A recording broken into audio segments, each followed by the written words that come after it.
کبھی کبھی اللہ اپنی محبت کے اظہار کے طور پر آزمائش بھیجتا ہے۔ یاد رکھو، آزمائش کبھی بھی اتفاقی نہیں ہوتی، یہ اللہ کا لکھا ہوا ایک خاص منصوبہ ہوتا ہے۔ یعنی آزمائش اللہ کی صنعت ہے، مگر کیوں؟ تاکہ اس کے بندے کا ایمان اور بھی روشن ہو اور دل اللہ کی محبت سے اور بھی بھر جائے۔ مثال کے طور پر ایک کسان کو دیکھیں، جب وہ بیج زمین میں ڈالتا ہے تو پہلے اسے مٹی کے نیچے دفن ہونا پڑتا ہے، اندھیرا، تنگی اور دباؤ۔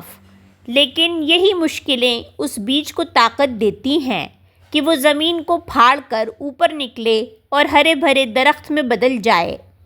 اگر وہ بیج کبھی اس تنگی اور اندھیرے سے نہ گزرتا تو کبھی تناور درخت نہ بنتا۔ اسی طرح اللہ ہمیں آزمائش کی زمین میں ڈال دیتا ہے تاکہ ہم مضبوط درخت بن سکیں۔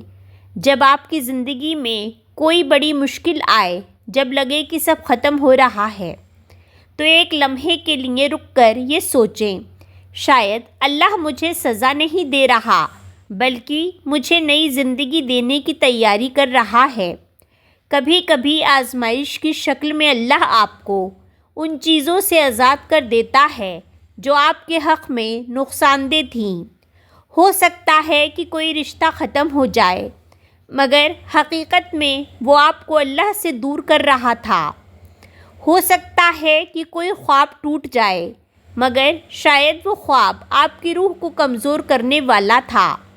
ہو سکتا ہے کہ کوئی دروازہ بند ہو جائے، مگر اللہ اس کے بدلے میں ایسا دروازہ کھولنے والا ہو جو آپ کی سوچ سے بھی بڑا ہو۔ آزمائش دراصل تھوڑے وقت کی تکلیف ہے، لیکن ہمیشہ کی بھلائی کا ذریعہ ہے۔ وہ لمحے بھر کا درد ہوتا ہے، مگر وہی درد زندگی بچا لیتا ہے۔